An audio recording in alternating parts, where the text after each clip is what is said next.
Hello, dear viewers. Well, a few days ago, yet more bad news in the Middle East, and that is Tel Aviv announced that it's going to build another 32 illegal so-called settlements, colonies, I should say, in Palestine, in the West Bank, land that Israel has illegally occupied since 1967. So this is armed robbery, literally at the gunpoint in many cases, dragging people out of their houses, demolishing their houses. People who legally own this land would have title deeds. Their families may have lived in that exact place for generations and turfed out without compensation. Wow, wow, what a flagrant injustice. No other people in the world would be expected to put up with this. No other nation. People say Palestine's not a nation. It's an argument we can have some other time. Whatever they are, no other group of people would be expected to tolerate this. It's staggering. Now, the timing is often telling. Why now? I suppose it might be Netanyahu appealing to the frank racist segment of his supporter base and so on, when he seems to be losing in other areas. Reports come out actually saying that opinion in European countries is more negative on Israel than ever before, than ever since records began. He's really burnt a lot of bridges, a lot of countries. Even the United Kingdom might recognise Palestine. Looks like France will before the year is out. So he's really screwed up very badly. Want to have something to show for it. Even the Trump White House is aghast at the mass starvation of Palestinian civilians. But Netanyahu can say this is a definite win. So the Six-Day War, okay, the Arab armies attacked Israel. Israel defeated them, took back this land, ruled Gaza for a while, finally pulled out of Gaza in about 2000, but then still controls the borders of Gaza, the airspace above it, the territorial waters of Gaza. That's the western part of Palestine. The West Bank is the east of Palestine, as is the West Bank of the River Jordan. Now there is one land border crossing between Gaza and Egypt that Israel doesn't control. So it was all very, very bad news. And these settlements, no Palestinians allowed to live there, and so on. So it's flagrant racism. It's not Israel. Even Israel doesn't claim the West Bank belongs to them, and yet they're stealing it. Now, there's another side to this. Arabs drave out Jews from countries like Iraq. Even Saudi Arabia had a Jewish community in 1948. Morocco, Algeria, Egypt. Of course, it's disgraceful. The Egyptians imprisoned all Jewish men and eventually released them on condition they leave the country. So it's true that Jews have suffered terrible injustices in other countries, including Arabi. I don't blame all Arabs or most Arabs for that.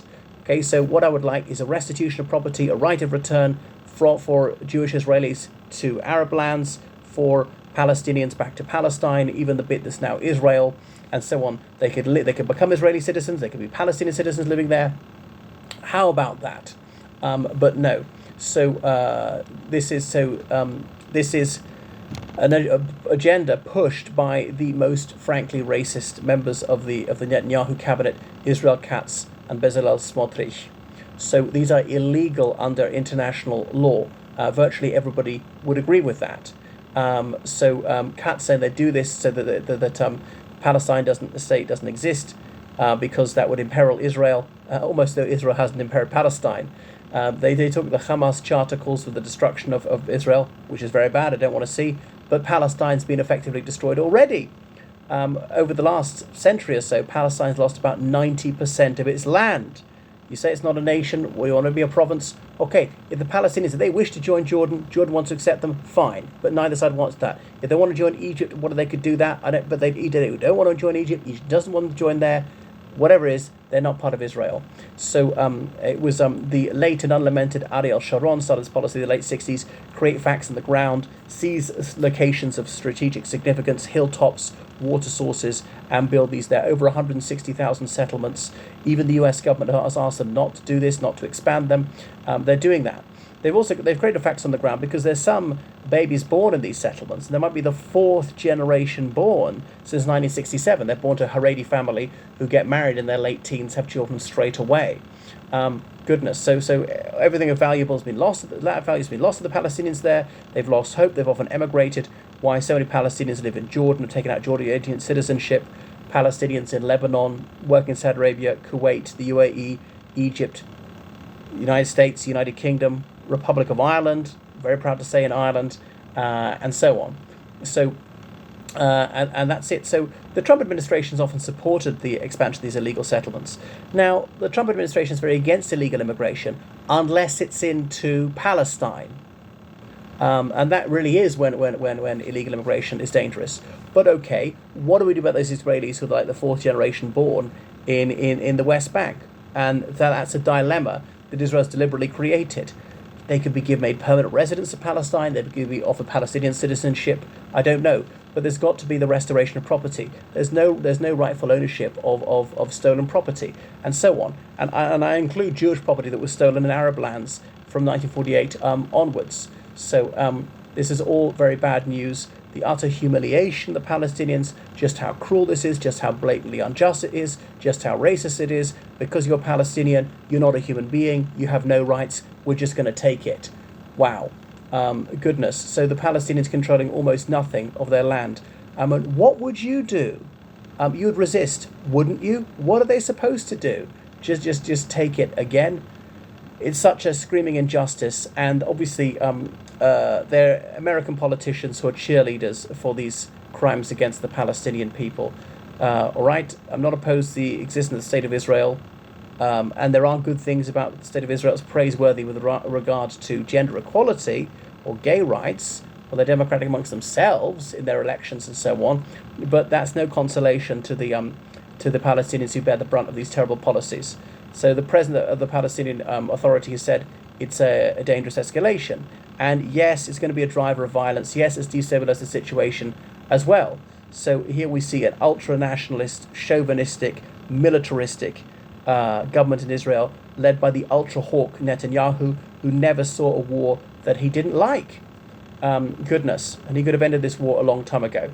So many people in Netanyahu's government want to formally annex the illegal settlements and declare it part of Israel and so on. Israel obviously illegally occupying Syria, even more of Syria since the fall of the Assad regime, and a tiny bit of south of Lebanon. So Israel's illegally occupying 3 of its neighbours. There's only one other country in the world in that situation, and that is the Russian Federation. So why is it right for Israel to illegally occupy its neighbours, but not Russia? It's wrong in both cases.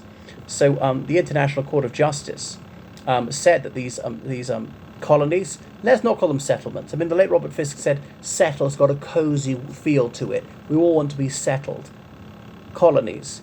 Anyway, they are in violation of international law, and Israel must evacuate all the settlers. So that's it. Israel is always violating international law. Just shows a flagrant disregard for that. And I know there'll be a lot of tu quoque, and there are other regimes in the region that are worse in many ways. That one in Iran, the former one in Syria, possibly Saudi Arabia, and on and on. But that is no consolation to the Palestinians. It's not justificatory of this terrible injustice visited upon the Palestinians again. This is the root cause of the conflict. Anyway, I wish there could be peace with justice in the Middle East, but bitter experience has taught me that good things just don't happen. So often evil wins. There's this myth that the good guys win in the end, and it's very seldom true, sadly.